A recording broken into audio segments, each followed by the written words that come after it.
ఓట్ల తొలగింపు పంచాయతీ గవర్నర్ కోర్టుకు చేరింది. ఓట్ల గల్లంతుపై గవర్నర్ను కలిసి ఫిర్యాదు చేశారు వైసీపీ అధినేత జగన్. ఓట్ల గల్లంతుతో పాటు ఐటీ గ్రిడ్ వ్యవహారంపై గవర్నర్కు వివరించారు వైసీపీ అధినేత.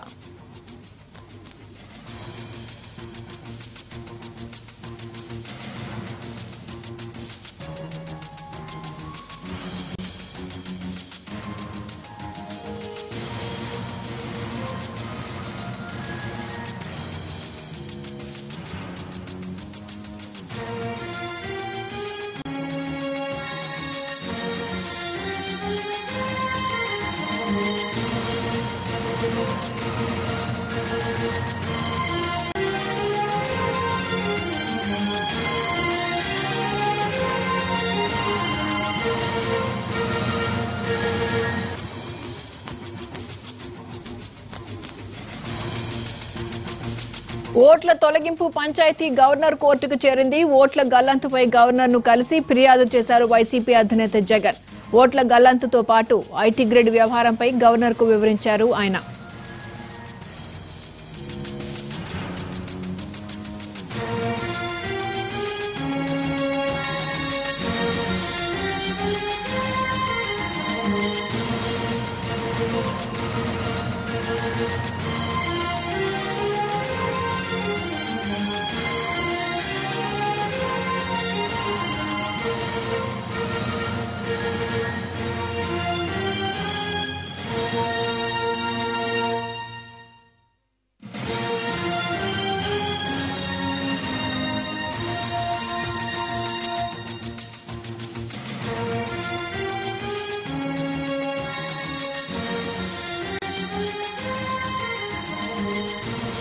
డేటా చోరీ ద్వారా ఓట్లను తొలగిస్తున్నారు అంటూ గవర్నర్ నరసింహన్ కు ఫిర్యాదు చేశారు ఏపీ బీజేపీ నేతలు. ప్రజల డేటాను ప్రైవేట్ కంపెనీ దగ్గర పెట్టడమేంటని కన్నా లక్ష్మీనారాయణ ప్రశ్నించారు. ముద్దాయికి టీడీపీ ఆశ్రయం కల్పించడం సిగ్గుచేటన్నారు.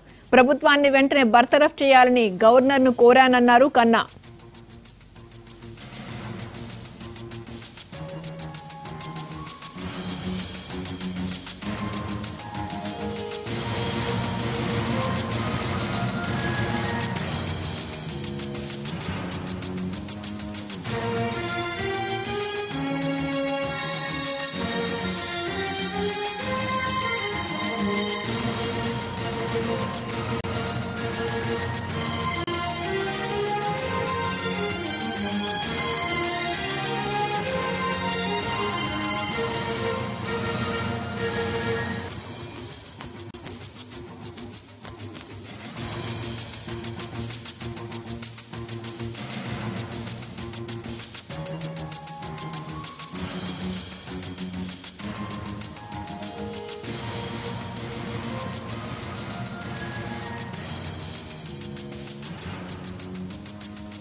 ఓట్ల తొలగింపు పంచాయతీ గవర్నర్ కోర్టుకు చేరింది. ఓట్ల గల్లంతుపై గవర్నర్ను కలిసి ఫిర్యాదు చేశారు వైసీపీ అధినేత జగన్.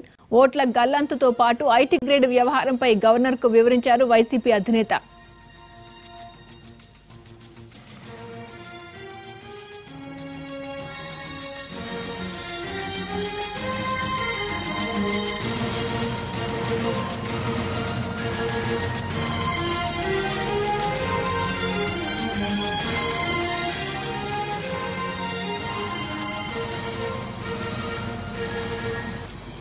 గవర్నర్ తో వైసీపీ భేటీకి సంబంధించి పూర్తి సమాచారాన్ని మా ప్రతినిధి దినకర్ లైవ్ గా అందిస్తారు. దినకర్, చెప్పండి, డీటెయిల్స్ ఏంటి?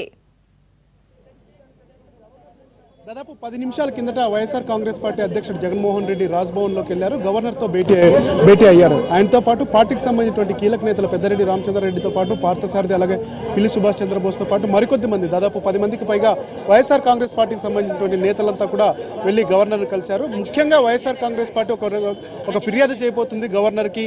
డేటా చౌరీ, దానితో పాటు ఏదైతే ఐటీ గ్రిడ్ ఉందో దాంతో పాటు బ్లూ ఫ్రాగ్ కంపెనీ, రెండు కంపెనీలకి ఎలాంటి అగ్రిమెంట్ చేసుకొని మొత్తం అంతా కూడా ప్రభుత్వం వీరికి ఏ ప్రాతిపదికన వీరికి ఆ యొక్క డేటాని ఇచ్చిందన్న దానిపైన పూర్తి స్థాయిలో విచారణ జరిపించాలని కోరుతున్నారు. గత 4 రోజులుగా వైఎస్ఆర్ కాంగ్రెస్ పార్టీ అనేకమైనటువంటి ఆరోపణలు చేస్తుంది. అలాగే తమ పార్టీకి సంబంధించినటువంటి సానుభూతి పరుల ఓట్లు దాదాపు 57 లక్షలకు సంబంధించినటువంటి ఓట్లన్నీ తొలగించారని చెప్పి కూడా వైఎస్ఆర్ కాంగ్రెస్ పార్టీ నేతలు చెప్తున్నారు. దీనికి సంబంధించి జగన్మోహన్ రెడ్డి కూడా నిన్న నెల్లూరు సమరశంకరరావు సభలో కూడా మేము దీనికి సంబంధించి చీఫ్ ఎలక్షన్ కమిషన్తో పాటు ఆ తర్వాత రాజ్భవన్ గవర్నర్ను కూడా కలుస్తామని కూడా ప్రకటించడం జరిగింది. అయితే ప్రస్తుతం రాజ్భవన్లో భేటీ కొనసాగుతూనే ఉంది. దాదాపు 15 నిమిషాల నుంచి జరుగుతున్నటువంటి ఈ భేటీలో గవర్నర్ దృష్టికి ఒక 3 పేజీల లేఖను కూడా వైఎస్ఆర్ కాంగ్రెస్ పార్టీ అధ్యక్షుడు జగన్మోహన్ రెడ్డి ఇచ్చినట్టుగా మనకు అందుతున్నటువంటి సమాచారము. పార్టీకి సంబంధించినటువంటి నేతలు చెప్తున్న దాని ప్రకారం అయితే గత 4 రోజులుగా ఏదైతే ఐటీ గ్రిడ్కి సంబంధించినటువంటి ఎండి అశోక్ ఉన్నాడో ఆయన్ని ఏపీ ప్రభుత్వం కాపాడుతుంది. అలాగే డేటా చోరీ జరిగిందని చెప్పి హైదరాబాద్లో కంప్లైంట్ ఇస్తే ఏపీ ప్రభుత్వం కానీ ఏపీ పోలీసులు కానీ ఈ కంప్లైంట్ ఇచ్చినటువంటి లోకేష్ రెడ్డిని వేధిస్తున్నారని, అలాగే ఆయనకు ప్రాణహాని ఉందని చెప్పి కూడా వైఎస్ఆర్ కాంగ్రెస్ పార్టీ నేతలు చెప్తున్నారు. ప్రస్తుతం మనం ఉన్నాం రాజ్భవన్ దగ్గర. ముఖ్యంగా జగన్మోహన్ రెడ్డి కూడా గవర్నర్ను కలిసి ఈరోజు 12 గంటలకు యాక్చువల్గా అపాయింట్మెంట్ కోరారు. కానీ గవర్నర్ మహబూబ్ నగర్ పర్యటనలో ఉన్న నేపథ్యంలో ఆయన 5 గంటలకు రమ్మని కూడా చెప్పారు. ఇదే అంశానికి సంబంధించి కూడా కాసేపటి కిందట బీజేపీ నేతలు కూడా ఫిర్యాదు చేశారు. గంట వ్యవధిలో అటు ఆంధ్రప్రదేశ్ సంబంధించినటువంటి బీజేపీ, ఆ తర్వాత ప్రతిపక్ష పార్టీకి సంబంధించినటువంటి వైఎస్ఆర్ కాంగ్రెస్ పార్టీ కూడా ఇదే అంశాలపైన, అంటే డేటా చోరీకి సంబంధించినటువంటి అంశాలే, బ్లూ ఫ్రాగ్ కంపెనీ కావచ్చు, ఆ తర్వాత ఐటీ గ్రిడ్కి సంబంధించినటువంటి ఈ 2 కంపెనీలు డేటాను ఎలా దొంగలించాయన్న దానికి సంబంధించి కూడా వాళ్ళు ఫిర్యాదు చేయడం జరిగింది. కాసేపటి కిందట హైదరాబాద్ పోలీసులు కూడా డేటా చోరీ జరిగిన విధానాన్ని కూడా పూర్తి స్థాయిలో వాళ్ళు వివరించడంతో అవి ఏదైతే కాపీలు, అంటే వైఎస్ఆర్ కాంగ్రెస్ పార్టీ నేతలు కాసేపటి కిందట సిపి అంజనీ కుమార్ కూడా కంప్లైంట్ ఇవ్వడం జరిగింది. ఆ కాపీతో పాటు వైఎస్ఆర్ కాంగ్రెస్ పార్టీ ఇస్తున్నటువంటి రిప్రజెంటేషన్ కాపీని కూడా గవర్నర్కి గవర్నర్కి హ్యాండ్ ఓవర్ చేయడం జరిగింది.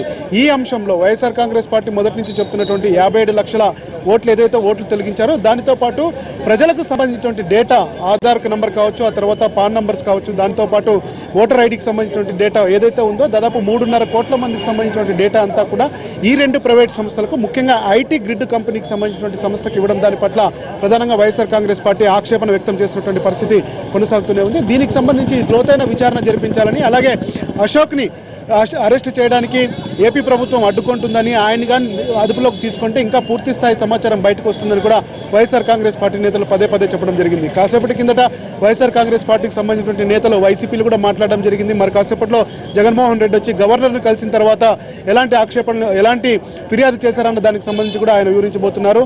4 అంశాలను వైఎస్ఆర్ కాంగ్రెస్ పార్టీ గవర్నర్ దృష్టికి తీసుకెళ్లినట్టుగా, ఒకటి అశోక్ని అదుపులో తీసుకోవడానికి తెలంగాణ పోలీసులకు అనుమతి ఇవ్వాలన్నది ఒకటి అంశము. దానితో పాటు ఏదైతే డేటా చోరీ ఉందో ఆ చోరీ ఎలా జరిగింది, తర్వాత దానికి సంబంధించిన డేటాలో ఎవరెవరికి సంబంధించినటువంటి అంశాలు ఉన్నాయన్న దానిపైన తేల్చాలని కూడా కోరుతుంది. ఇంకా ముఖ్యమైనటువంటి అంశం ఆంధ్రప్రదేశ్ ప్రజలకు సంబంధించినటువంటి ఈ 3.5 కోట్లకు సంబంధించినటువంటి డేటా ఉంది కనుక ఆ డేటా ప్రైవేట్ కంపెనీలకు వెళ్లకుండా కూడా, వేరే పార్టీలకు వెళ్లకుండా చూడాలని కూడా కోరనుంది. దానితో పాటు అమెజాన్, గూగుల్ ఈ 2 సంస్థలకు సంబంధించినటువంటి ఏదైతే ఉందో ఆ కంపెనీల దగ్గర నుంచి వచ్చేటువంటి నివేదిక తీసుకున్న తర్వాత లోతైన విచారణ జరిపించాలని చెప్పి కూడా వైఎస్ఆర్ కాంగ్రెస్ పార్టీ నేతలు గవర్నర్ని కోరనున్నారు.